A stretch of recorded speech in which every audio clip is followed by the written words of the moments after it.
जय हिंद दोस्तों। सऊदी अरब ने पाकिस्तान को लताड़ लगाई है कि भैया अगर तुमने हमारे कर्जे नहीं लौटाए तो हम तुम्हारे फ्लाइट्स को सऊदी अरब में उतरने नहीं देंगे। वहीं पाकिस्तानियों को सऊदी अरब से ढूंढ ढूंढ कर निकाला जा रहा है क्योंकि सऊदी अरब में सबसे ज्यादा भिखारी जो पाए जा रहे हैं ये पाकिस्तान मूल के हैं।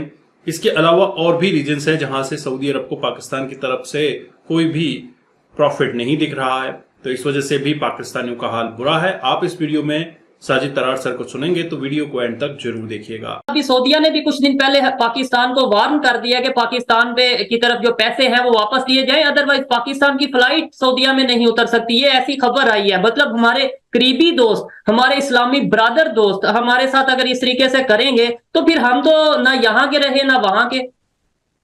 आप पहले भी ना इधर के हैं ना उधर के, आप 76 साल से ऐसे ही जलीलो ख्वार ही हो रहे हैं। लेकिन मैं इसलिए कह रहा था, सऊदी अरेबिया की बात कर रहा था कि इस वक्त नवाज शरीफ साहब जो है वो यूएई से बार बार कभी सऊदी अरेबिया जाते हैं कभी यूएई आते हैं, तो वो चीजों के कईयों के सौदे करके अपनी डीलें बना कर आएंगे। मैं आपकी इतला के लिए अर्ज करना चाहता हूं कि यूएई आपके एयरपोर्टों को खरीदने के लिए बिल्कुल तैयार बैठा है। आप यूके चले गए, मैं थोड़ा पास रहता हूं अपने मुसलमान भाई सऊदी अरेबिया, मुसलमान भाई, अच्छा मुसलमान मुल्क, हाँ जी, जहां हमारे मुकद्दस मकामात हैं, जिस मुल्क को बनाने में पाकिस्तानियों ने कितना अहम किरदार अदा किया।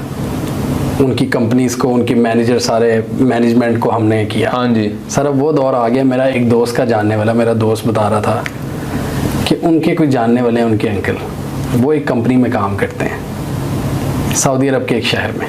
अच्छा, और वहाँ पे एक आ गया, एक इंडियन एंड रिलीजन, उसका रिलीजियस वो हिंदू है, वो उनके सर पे बैठ गया है। और वो बंदा 30 साल से उस कंपनी में काम कर रहा है, पाकिस्तानी, और वो इंडियन उस पे आके प्रेशर डाल रहा है कि अपनी पोस्ट खाली करो तुम, मैंने अपना बंदा बिठाना है। अभी तक आपने सिर्फ आईएमएफ के कर्जे, यूएई से लोन, सऊदी अरेबिया से इमदाद, चाइना से लोन लेने की बातें की हैं। किसी ने ये बात नहीं की कि हम अपना एक्सपोर्ट बढ़ाएंगे। किसी ने ये नहीं कहा कि हम यहां फैक्ट्रियां लगाएंगे। किसी ने अभी तक ये नहीं कहा कि हम ज़राअत को अपलिफ्ट करेंगे। किसी ने कहा है तो मुझे बताएं, मैं गाइड करें मुझे प्लीज। ऐसे ही है सर। लेकिन अब आपने सऊदीया की बात की, अभी सऊदीया ने भी कुछ दिन पहले पाकिस्तान को वार्न कर दिया कि पाकिस्तान पे की तरफ जो पैसे हैं वो वापस लिए जाएं, अदरवाइज पाकिस्तान की फ्लाइट सऊदीया में नहीं उतर सकती। ये ऐसी खबर आई है। मतलब हमारे करीबी दोस्त, हमारे इस्लामी ब्रादर दोस्त हमारे साथ अगर इस तरीके से करेंगे तो फिर हम तो ना यहाँ के रहे ना वहां के।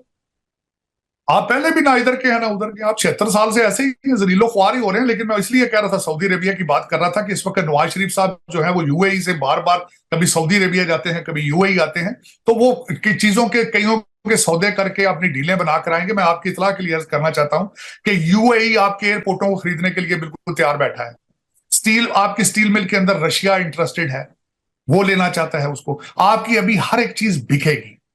लेकिन अब सोचना यह है कि उनके पैसे पाकिस्तान में रुकेंगे या चंद घंटों में लंदन पहुंच जाएंगे। ये लम्हा फिक्रिया है, क्योंकि पाकिस्तान के अंदर डॉलर लाना कोई बड़ी बात नहीं है। 76 साल से डॉलरों की बारिश हो रही है लेकिन डॉलर रुक नहीं रहे वहां पे। ये इशू है इस वक्त। और वो किसी इस बिल्ली के गले में किसी फर्दे मोमन को घंटी बांध रही। सर, यूएई की जितनी इन्वेस्टमेंट इस वक्त आपके कश्मीर में, इंडिया वाली साइड पे जिस तरीके से हो रही है, जिस तरीके से वो हाईवेज को बना रहे हैं, जिस तरीके से उन्होंने दुनिया का सबसे ऊंचा और लंबा पुल बनाया है, ब्रिज बनाया, मैं हमेशा ये कहता रहा हूं अपने पाकिस्तानी भाइयों को, लीडरों को, इसके बाद क्या करोगे? अपने वाली साइड के कश्मीर को क्या बताओगे? उनको किस तरह रोकोगे? ये क्वेश्चन है। सर, ये अब तो सोशल मीडिया का दौर है। अब तो सोशल मीडिया का दौर है। कोई छुपाना चाहे भी तो छुपा नहीं सकता। मैं झूठ बोलूंगा, लेट्स सपोज मैं कहूंगा पाकिस्तान में बहुत पीस है, पाकिस्तान के जो साइड कश्मीर है बड़ी डेवलपमेंट है। अब वो तो खुद रोना रो रहे हैं, वो तो खुद गिले शिकवे कर रहे हैं, तो कैसे हम छुपा सकते हैं? अब वो अखबार वाला दौर तो रहा नहीं कि हम अखबार पे जो अपनी मर्जी का लिखें। बिल्कुल, मैं ये समझता हूं ये सबसे बड़ा चैलेंज आपके लिए होगा कि आजाद कश्मीर के लोगों को किस तरह आप सेटिस्फाई करेंगे कि आज जिसको आप मकबूजा कश्मीर कहते हैं, वहां की तरक्की जो है, वहां पे जो दूध की नहरें चलाने लगे हैं, मोदी सब चला रहे हैं, आप उस किस तरीके से उनको बताएंगे कि हम क्या। लेकिन आप यही कह सकेंगे ना, यार देखो असी भी भूखे बैठे हैं, तुसी भूखे बैठे देखो ना जी, असि आप गरीब लोग हैं, इधर मर गए हैं, अब साढ़े को कख नहीं। लेकिन ये इस तरह आगे चलेगा नहीं। अभी तक मैं मायूस हूं पाकिस्तान के हवाले से कि अभी तक पाकिस्तान के पास कोई सोल्यूशन मौजूद नहीं।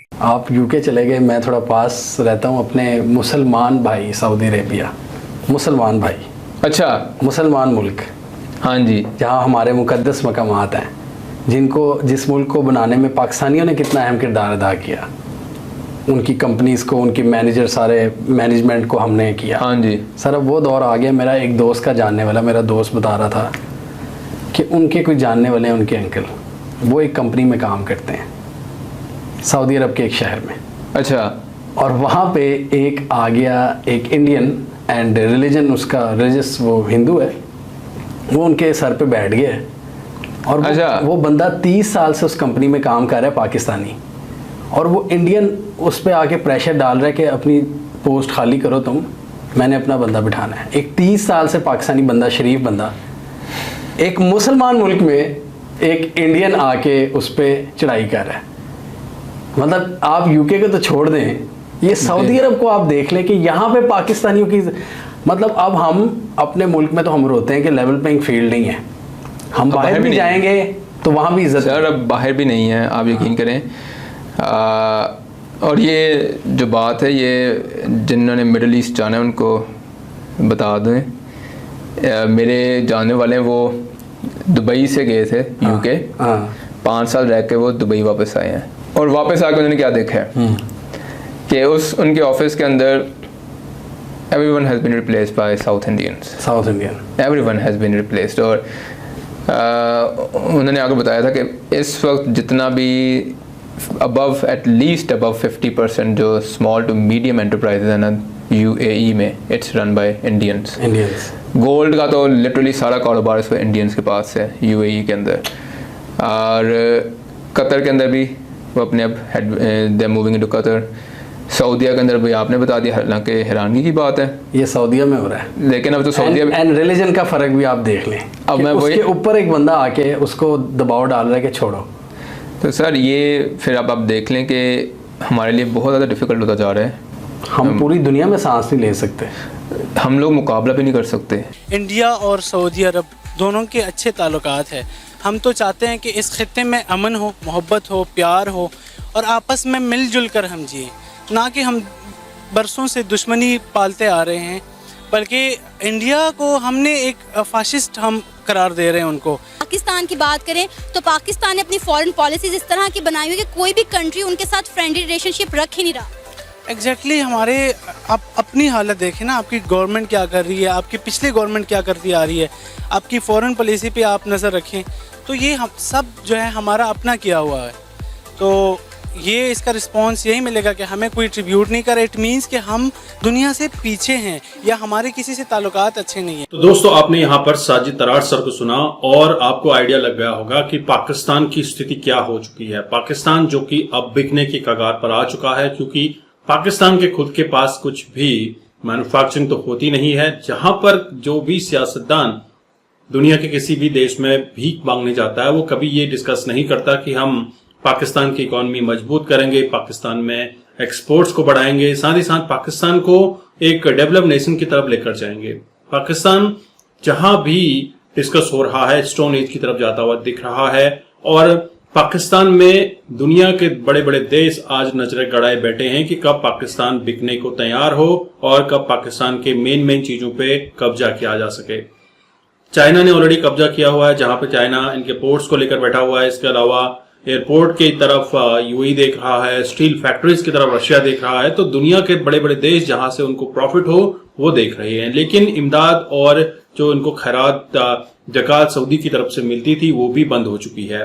अब सऊदी का एक प्रॉफिट ये भी है कि वह भारत की तरफ जुड़ना चाहता है और भारत की तरफ जुड़कर वह अपनी इकोनॉमी मजबूत करना चाहता है।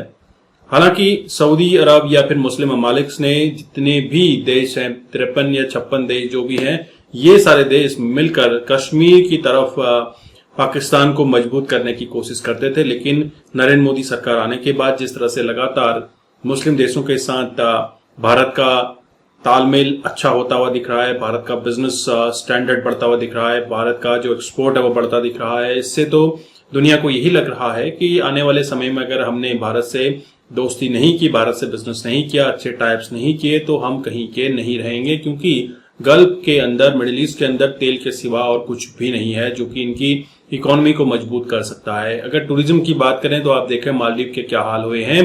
भारत ने एक झटके में अपने अंडमान निकोबार को डेवलप करके मालदीव की गर्दन पकड़ ली थी। दोस्तों, आपके क्या विचार हैं, आप क्या समझते हैं, जरूर कमेंट कीजिएगा। चैनल पर नए हैं, चैनल को सब्सक्राइब करें। हम आपको मिलते हैं अगले वीडियो में, तब तक अपना ध्यान रखिए। जय हिंद, जय भारत, जय श्री राम।